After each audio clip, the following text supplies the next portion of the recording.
This shaft is very dirty. It's going to need a lot of polishing. I know that movie. HoonTV!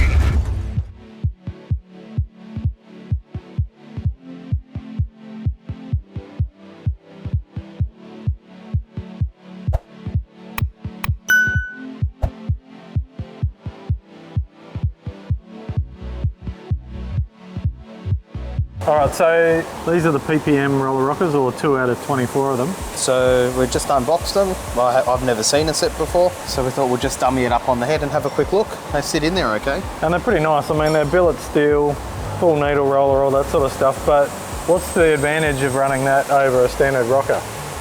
Oh, just strength really. Yeah, so we're just going to run these with quite an aggressive camshaft. Yep. And we just need a bit of strength, so just the fact that it's a billet body is going to be a lot better than a pressed steel body, strength-wise. But they sit on alright, they locate on the side of the valve nice. The valve's got plenty of protrusion, which that's got a nice little guide on there that takes advantage of the protrusion of the valve. Yep. On the back side we've got plenty of clearance, which is nice. And if I sit the cam in over the top of it, we've got plenty of room in and around the cam, which is quite good too. And that's obviously not the spring we're using, this is just for demonstration purposes. Oh, that's the spring that we'll run it in with. Zero boost, of course. Yeah, that valve bounced at idle, that guy in there. Yeah, cool. That is going to be the head that you use though. Yep. So yeah, as we get a little bit closer, finish machining the back out, we've got to punch all the guides out still, so that'll be done. I think I spoke to you before about inserts as well. So yeah, we're going to put much larger valves in it. And because of that, as you can see, if this valve that's sitting in there now, it's actually the valve's bigger than the insert itself. Yep. So yeah, we'll change all the inserts in it too. You see all the CNC machining here now in the chamber. I'll still get in there and I'll hand blend all that okay. into the seats. And then once we cut the seats, it's still got to go through the hot tank a couple of times. Yep, and obviously no more the water. Yeah, so it's been dry decked. Yep. It's had a rough cut. I told you before, no one's perfect. I've got a couple little divots that I've got to go in and tidy up. Yeah, that's normal welding though, isn't it? It's before we do the final surface. Yep. But yeah, that's pretty much a cylinder head. So we've got the CNC ports here. There's Pete there having a look. Vicky Beak. On the other side though, I noticed, so you've cut O-ring grooves. Is this a secret sauce or is this just a... No, just makes sealing of the exhaust manifold a hell of a lot better. Yep. The protrusion on these O-rings will be about 1 millimetre. Okay. So even if the manifold does try and move off the face a little bit or flex out, the O-ring's got enough static height in it to compensate for that. So. And getting back on the top, like cams wise, what spec cam are we going to run with this thing? Because we're going 4 litre. Yeah, obviously it's got to have a sick idle, you know, like... Yeah. So we'll be like a 218, 226, somewhere around there. We'll decide a bit closer as we get to the end. Nothing too ridiculous. We're going to redline it at about 8 grand, 8.5 this thing, so. Yep. Yeah, it's all full of burrs. It's all still got to be cleaned up, so we'll tidy that up as we go. All they let me do, polish it up, make it shiny, that's all I do. It's good to see you're not drinking a VB this time. That's still. I was getting worried about you. Still CUB. Oh. Still supporting the local. All right. So yeah, so we've done the head out there. It was a bit noisy because everyone was still here working, but correct. Shano's gone home. He has. And now we're looking at this. So originally we were going to go for these bad boys here, these hardcore factory Ford ones. But now they work. Yeah. They work really well.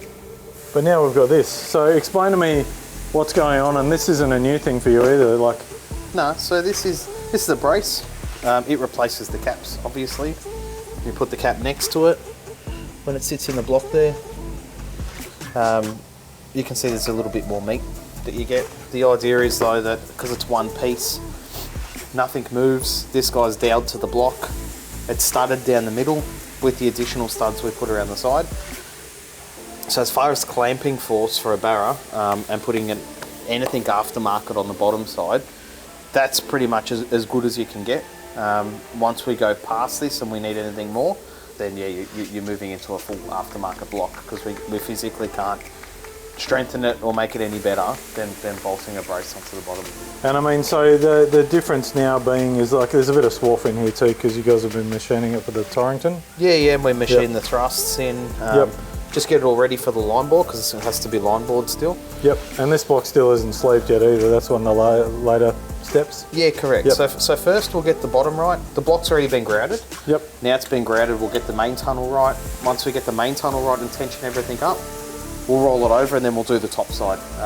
So with the bottom all tensioned up and the clearances all right on the crankshaft, we'll roll it over, we'll bore it, hone it, surface it, and get the bore finish to what we want, so it beds the rings in nicely.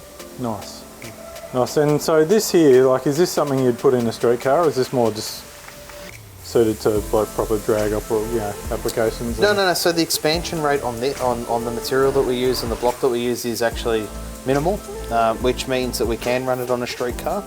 It will still run with the billet oil pump that we do on the front of it, so you won't have any issues. This also gives you a little bit of cushioning effect on the crankshaft itself, which knocks a bit of the harmonics out of the engine.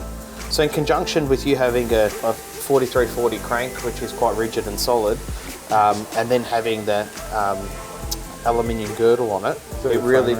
Yeah, it is. It's your phone ring. It's my That's phone a case of beer. It really cushions out the... Get the phone first, mate. Hello, Horsepower Junkie. Anthony speaking. Yeah. The block's been grouted almost 3/4 of the way to the top. You've got the dampening effect of the grout, you've got the dampening effect of the aluminium, and then you've got the rigidity of a 4340 crank. So all of them combined, we're absolutely minimising our harmonics as much as we can. Nice. So next steps for this, I know this is probably a fairly short update. I'll probably add a bit of stuff in of the car itself, but what's next?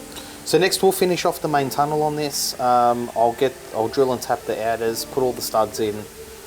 We'll start building up the sump on it against your FG sump, so all the clearances are right.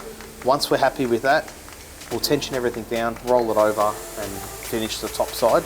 Yep. Once we bore hone deck the top side, this is essentially done. Yeah. We can then put this guy to rest, or put the short together and then follow up with the cylinder head, because it'd be a little bit behind the bottom end. Yep.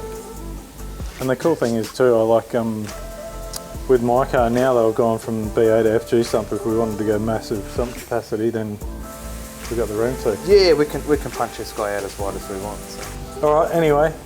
You've got stuff to do. Everyone's a comedian. Late afternoon. What are you working on today? I've got to build a couple sump kits, so nice. That's my night. He's been in here all weekend building Datsun and Nissan engines, and all right. So that was a short update, just because not a lot going on just at the moment, just because we're getting the head sorted, got the PPM Roller Rockers, bottom ends going together, but there's a lot of other stuff happening with the car, so the timing's actually working really good. But yeah, it was a really short trip because I was here for a wedding actually, so yeah, it's always good to come and see what's going on. So another update coming soon, and some stuff from America. So thanks for watching.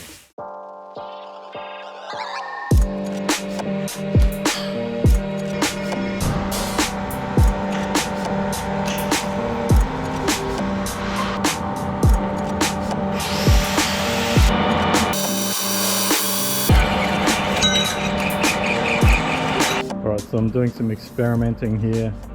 This is the plasma clamp adapter for the Bosch Motorsport throttle, and awesome, nice piece of gear, very cool.